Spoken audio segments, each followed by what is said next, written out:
Hello नमस्कार दोस्तों, very good evening, Ram Ram. And आज का जो हमारा टॉपिक ऑफ डिस्कशन है हमारे डाकू सीरीज में, that is doctor Amit current updates, वो है हमारा रोबोटिक्स।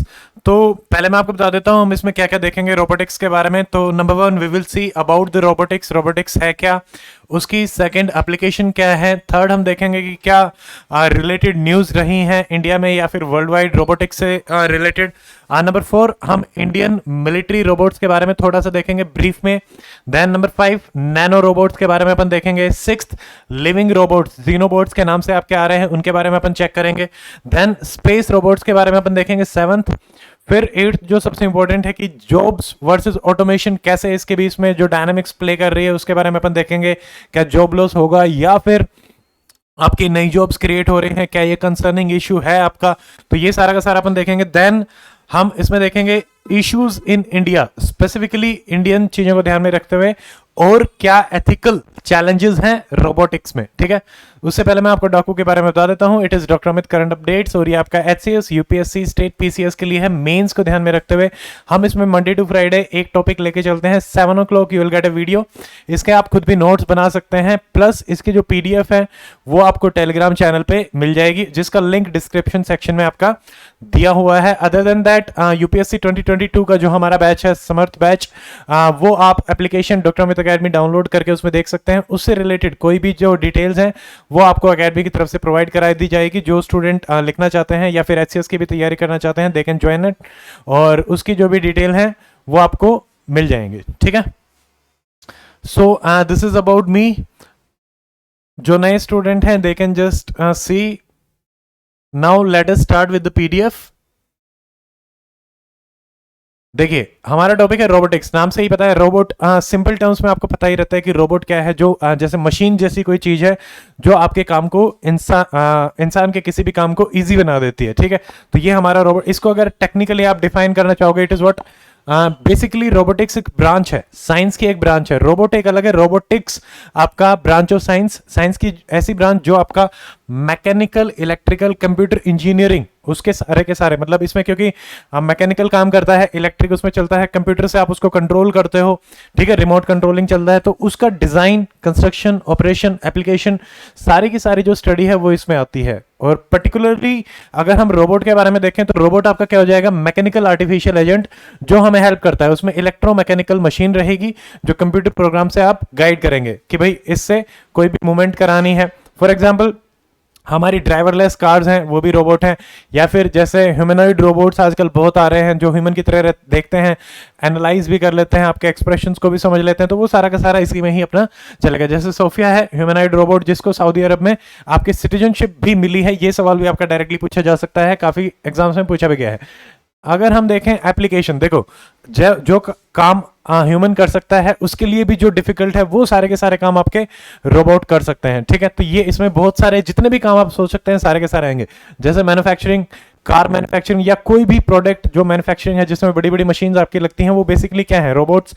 तो आपकी मैन्युफैक्चरिंग में हेल्प करता है। ठीक है, मास प्रोडक्शन किसी भी चीज का, इलेक्ट्रॉनिक है, मैकेनिकल है, एनीथिंग आप रोबोट की मदद से कर सकते हैं। Packaging industry, mobile robots, vehicular transportation में भी आपके काम आते हैं। जैसे अभी हम बात करते हैं ड्राइवरलेस जो आपकी मेट्रो है, तो ये कौन सी लाइन पे चलाई गई है ये आप कमेंट सेक्शन में बता सकते हैं, तो ये आपका रहेगा। तो ये भी रोबोट्स ही हैं, टेली रोबोट्स, जैसे बेसिकली इंफॉर्मेशन टेक्नोलॉजी के यूज करके ऐसी जगह जहां पे और कोई नहीं पहुंच सकता। यूएवी जो अपन ने लास्ट कल वाले उसमें किया था, यस्टरडे, तो अनमैन्ड एरियल व्हीकल, वो भी एक टाइप के आपके रोबोट्स ही हैं। तो ये सारे के सारे अपने रहेंगे। ऐसे ही सर्जरी वगैरह करने के लिए अपने रोबोट्स रहते हैं।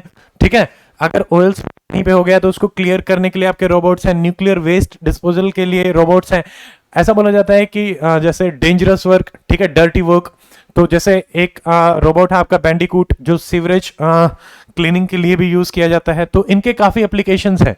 पर्सनल असिस्टेंट की तरह, जैसे फ्रेंड है, ये जापान का एक रोबोट है जो कोरोना टाइम पीरियड में लोगों को असिस्ट करता है मेडिकली, तो ये आपके हो जाएंगे। ऑल्सो स्पेस में, माइनिंग में, अंडर वाटर सी एक्सप्लोरेशन, रेस्क्यू ऑपरेशन, बहुत सारी चीजों में अपने रोबोट्स काम करते हैं। इसके फायदे क्या हैं, व्हाट आर द एडवांटेज? देखिए, ह्यूमन से फास्ट रहेंगे, एरर्स कम रहेंगी, ठीक है, ये सारी की सारी चीजें रहेंगी, क्वालिटी अच्छी होगी, टाइम कम लेंगे, प्रोडक्टिविटी ज्यादा है। अगर हम स्पेस की ऑक्यूपेशन की बात करें जहां पे 1000 आदमी काम कर रहे हैं, वहां पे हो सकता है एक मशीन से ही काम चल जाए, तो आपको उतना इंफ्रास्ट्रक्चर भी नहीं लगाना पड़ेगा एज कंपेयर टू दैट। फिर जैसे एनर्जी भी एफिशिएंट रहेंगे, आदमियों को जितना एनर्जी लगती है काम करने में उससे कम ही हमारे यहाँ पे लगता है। सिक्योरिटी और कंट्रोल अच्छा रहता है, reduction in the pick pack and shipping times fast हो जाते हैं, तो फास्टर, एफिशिएंट, फ्यूअर एरर्स, ये सारे के सारे हमारे रोबोट्स के फायदे हैं। Now let us see what are the related news. देखिए, अब अक्टूबर 2021 अमेजन ने एक होम रोबोट एस्ट्रो लॉन्च किया, तो ये आपको ध्यान में रखना है। तो बेसिकली ये जो है मतलब घर में आपका मूव करता है, घर में कंप्लीट सर्विलेंस को देखता है, specially in the absence of owner. तो इसके वैसे सिक्योरिटी कंसर्न्स भी हैं, अगर आप 24 घंटे घर को सर्विलेंस में रखोगे तो डेफिनेटली उसका फिर जो डाटा है, ऐसे ही अमेजन एलेक्सा के साथ भी इशू चल रहा था कि उसका जो डाटा है, even if Alexa is not on, ठीक है, तो भी वो डाटा आपका बाहर जा रहा है। तो यही कंसर्न यहाँ पे भी आपके रहेंगे, ठीक है। ऐसे ही अगस्त 2021 nanobots, nano robot in dental procedure, ये आपके स्पाइरल सिलिका रोबोट्स हैं। जैसे ही हम रूट कैनाल ट्रीटमेंट करते हैं उसके बाद अगर कुछ बैक्टीरिया वायरस आपके बच जाते हैं तो उसको कंप्लीटली क्लीन करने के लिए इनको यूज किया जाता है, दे आर वेरी यूजफुल। फिर एक ग्रेस है 2021 जून में, ये हांगकांग बेस्ड जिसने सोफिया बनाया था उन्होंने ही ग्रेस को भी बनाया था। ग्रेस बेसिकली अगेन कोविड-19 के पेशेंट्स के लिए बनाया गया था और उनको जो आइसोलेशन में है, स्पेशली एल्डरली पेशेंट, उनके लिए। सॉरी, ऐसा ही चाइना का था अपना एक नियो 1, ये लो अर्थ ऑर्बिट में, ठीक है, क्योंकि जो अनमैन्ड अपने स्पेस एक्सप्लोरेशन प्रोजेक्ट्स जो हमारे जाते हैं तो उसमें ये हेल्प करेगा। तो ये चाइना का हो गया। स्पेस डेब्रिस को भी कलेक्ट करने के लिए ये यूज किया जाता है, ठीक है, तो ये ध्यान रखेंगे। ऐसे ही स्पॉट, तो ये रोबोट था जो कोविड-19 के पेशेंट है उनके सिम्टम्स को ऑन द स्पॉट देख के बता देता था कि भाई हाँ ये आपके कोविड-19 के पेशेंट है।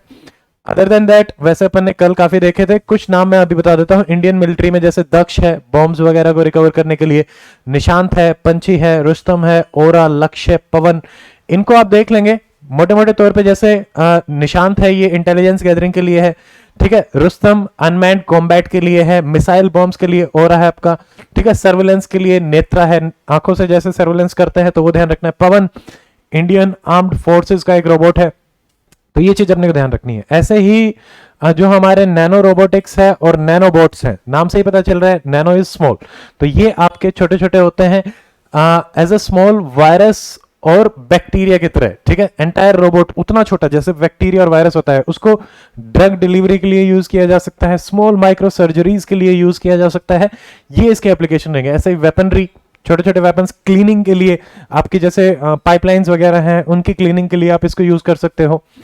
नेक्स्ट जो हमारा है रोबोट्स में ही xenobots, xeno is living robots, these are living robots, ठीक है, ये ध्यान रखना है। यूएसए में लिविंग रोबोट्स बनाए गए हैं जिनको जीनोबोट पहला। तो इसमें क्या है कि जो आपका अफ्रीकन क्लॉड फ्रॉग है उसकी जो सेल्स हैं उसको यूज करके ये आपका लिविंग रोबोट बनाया गया है, तो ये चीज अपने को ध्यान में रखनी है।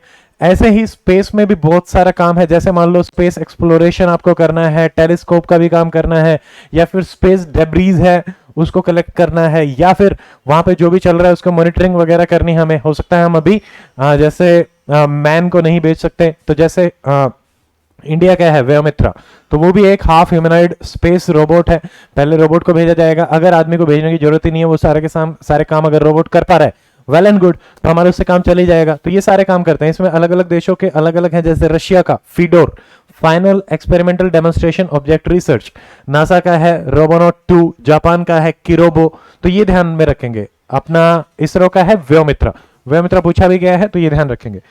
ऐसे ही अब नेक्स्ट जो मेजर कंसर्न हमारा आ रहा है रोबोट के साथ, जॉब्स एंड ऑटोमेशन, कि अगर आप सारी की सारी चीजों को ऑटोमेट कर देंगे तो आदमी क्या काम करेंगे, that is a major concern, ठीक है। तो अब ऐसा हो भी रहा है, मान लो ड्राइवरलेस कार आ रही है तो आदमी जो ड्राइवर थे वो अनएम्प्लॉयड हो जाएंगे। हर जगह ऐसा ही होगा, किसी भी इंडस्ट्री में, मैन्युफैक्चरिंग में अगर आदमी काम कर रहे हैं वहां पे सिर्फ मशीन्स आ गई, रोबोट्स आ गए। ऐसे ही अगर जैसे मान लो मेडिकल फील्ड में इन्होंने रोबोट्स बनाए हैं वो आ गए, तो अलग अलग फील्ड में अलग अलग कैपेसिटी में रोबोट्स आ रहे हैं। That is a reality also. 2030 तक ऐसा बोला भी जा रहा है कि मेजरली काफी जगह पे वो रिप्लेस कर देंगे, but not in every country. Her country में एक अलग अलग स्टेज ऑफ ट्रांजिशन में देखने को मिलेगा, कुछ में ज़्यादा होगा, कुछ में कम होगा। जैसे जापान तो अभी भी बोला जाता है कि they are living with robots और एक फ्रेंडली मैनर में रह भी रहे हैं। तो हो सकता है आगे जाके एक जैसे रोबोट टैक्स की भी बात करी जाती है कि रोबोट्स पे टैक्स लगा के आप यूनिवर्सल बेसिक इनकम से लोगों को सपोर्ट करें जो अनएम्प्लॉयड हैं, ठीक है। तो ऐसा भी रहेगा। प्लस सेकंड चीज क्या है कि इवन दो अनएम्प्लॉयमेंट होगी, but industrial revolution her time पे देखा गया था कि कुछ लोग अनएम्प्लॉयड है, बट नई चीजें, नई टेक्नोलॉजी, नई जॉब्स भी क्रिएट होती हैं कि रोबोट्स को बनाने के लिए भी चाहिए बिग डाटा और ये सारा का सारा जो हमारा है, तो हाई स्किल जॉब्स भी आपकी आएंगी, ठीक है। तो ये भी रहेगा। तो मैसिव अनएम्प्लॉयमेंट होने के चांसेस है। रूटीन इमीडिएट वर्क आपके खत्म हो जाएंगे। मैकिन्से ग्लोबल इंस्टीट्यूट, इसकी जो रिपोर्ट है वो आपकी क्या बता रहा है कि 1/5 आपकी जॉब या 800 मिलियन जॉब्स आपके लॉस होने के चांसेस हैं 2030 तक, ठीक है। But again there is a positive side also, new type of job, tech based skill set, तो मेजर ट्रांसफॉर्मेशन देखने को मिलेगा, ठीक है। तो दोनों ही तरीके की अपने को बात करनी है। ऐसा ही अगर अपन देखें, देखो रोबोटिक्स को लेके इंडिया में क्या किया जा रहा है, देयर आर वेरियस सेंटर्स, उनके अपन नाम देख लेते हैं। Centre for artificial intelligence and robotics, ये प्रीमियम लेबोरेटरी है आईसीटी फॉर डिफेंस। एम्स में भी आपकी रोबोटिक सर्जरीज परफॉर्म हो रही हैं बहुत ही हाई लेवल पे, ठीक है। ऐसे ही एक आपका आईआईटी कानपुर का है centre for robotics and mechatronics, ठीक है। आईआईटी बॉम्बे का ई यंत्रा, रोबोटिक सोसाइटी फॉर इंडिया, ये एक एनजीओ है। ऑल इंडिया काउंसिल, ये भी है आपकी फॉर रोबोटिक्स एंड ऑटोमेशन, ये एक एनजीओ है। सॉरी, ये वाली एनजीओ है वो रोबोटिक एक्टिविटी को प्रमोट करने के लिए। टेक स्टार्टअप प्रोग्राम, ये भी रोबोटिक प्रोसेस ऑटोमेशन, इनको इंप्रूव करने के लिए, फास्ट करने के लिए आपका किया जा रहा है। देखिए इंडिया में इशू क्या है, इंडिया में हर जगह इशू होता है आपका, पहला इंफ्रास्ट्रक्चर का, क्या आपके पास वो है। फिर क्या आप रिसर्च एंड डेवलपमेंट में उतना कर पा रहे हैं, सेकंड थिंग। थर्ड, क्या आपके पास उतना पैसा है।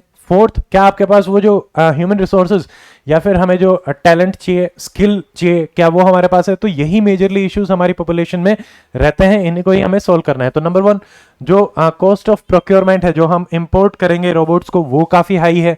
तो ये हमारे लिए बड़ा कंसर्न है। ट्रेनिंग फिर जो देनी पड़ेगी, जो भी प्रोसेसेस है, नए प्रोसेसेस रहेंगे, तो उसमें आप अपनी पॉपुलेशन को किस हिसाब से ट्रेन करेंगे, कैसे ट्रेन करेंगे, ये भी एक देखने का विषय है। नेक्स्ट, नॉलेज हमारे पास उतनी नहीं है उस फील्ड की, तो ये भी हमारे लिए रहेगा, ठीक है। नॉलेज वाला तो इश्यू रहता ही। कैपिटल इंटेंसिव एक इंडस्ट्री है, यहाँ पे पैसा ज्यादा लगता है, मशीन्स आती हैं, और लेबर इंटेंसिव नहीं है। लेबर इंटेंसिव कौन सी होती है, जहां पे ह्यूमन एम्प्लॉयमेंट ज्यादा मिलता है, जबकि कैपिटल इंटेंसिव जहां पे पैसा आप ज्यादा लगाते हो, ठीक है। तो ये है, तो यहां से अनएम्प्लॉयमेंट होने के भी चांसेस हैं। फिर क्या आपके पास फैकल्टी है जो ट्रेन कर सकती है या पढ़ा सकती है रोबोटिक्स वाले जो सब्जेक्ट्स हैं, उसके लिए जो नॉलेज चाहिए उसको, तो उसमें भी हम लैक कर रहे हैं, ठीक है। तो ये सारे के सारे हैं एथिकल चैलेंजेस। सेम अगेन, जैसे अनएम्प्लॉयमेंट बढ़ेगा, यस, बहुत सारी जॉब जो इसकी वजह से लॉस होंगी, तो अनएम्प्लॉयमेंट बढ़ेगा, इनइक्वालिटी बढ़ेगी, क्योंकि जिसके पास पैसा है वही लगा सकता है, जिसके पास नहीं है वो फिर तो बिजनेस में कंपीट भी नहीं कर पाएगा।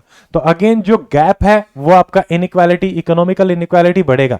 ऑल्सो जो हमारे रोबोट्स हैं वो डिजिटली कनेक्टेड रहेंगे, तो डिजिटल डिवाइड वाला भी जो हमारा इशू है वो भी यहाँ पे आएगा, ठीक है। तो डिजिटल एक्सक्लूजन, जिनके पास है ही नहीं, डाटा नहीं है, इंटरनेट नहीं है, उतना हाई लेवल का भी चाहिएगा कंट्रोल करने के लिए, क्योंकि रोबोट्स को रिमोट से आप कंट्रोल करेंगे तो वो भी अपना चलेगा, ठीक है। टेक एडिक्शन हो सकता है, धीरे धीरे लोग टेक्नोलॉजी से एडिक्ट हो जाएं और वीक पॉपुलेशन आपकी जनरेट होने लग जाए जो सर्वाइवल ही नहीं कर पाएगी। तो फ्यूचर में क्या होने वाला है, it is very difficult to be predicted, but हाँ किया जा सकता है हल्का। प्राइवेसी कंसर्न्स भी रहेंगे, जो भी डाटा आपका है उसको चुराया भी जा सकता है और गलत तरीके से भी इस्तेमाल किया जा सकता है, ये हर जगह रहेगा। जहां पे भी इंटरनेट और डाटा आपका आएगा, privacy issues are major thing which need to be concerned. Then हमारा जैसे AI turning against humans, artificial intelligence, इसमें एक काफी इंटरेस्टिंग चीज है कि जैसे artificial intelligence plus biotechnology used to make designer babies, तो ये आपके 21 लेसन फॉर 21st सेंचुरी, उसमें काफी डिस्कस भी किया गया है। ऑल्सो एलन मस्क जो आपके हैं, तो वो भी इस चीज को लेकर काफी कंसर्न रहते हैं कि एआई जो है वो ओवर पावर कर सकती है ह्यूमंस को अपने हिसाब से डिजाइन कर करके, और हो सकता है विद टाइम देखें कि रोबोट्स की ही सोसाइटीज बनने लग जाएं, और there are many things which can happen. तो ये अपना ऐसा हो सकता है, यही हमारे मेजर कंसर्न्स भी हैं। So that's it in this video. अब उसके अलावा next time we will meet tomorrow at 7 PM with a new topic. Till then stay fit, stay healthy, good bye, जय हिंद।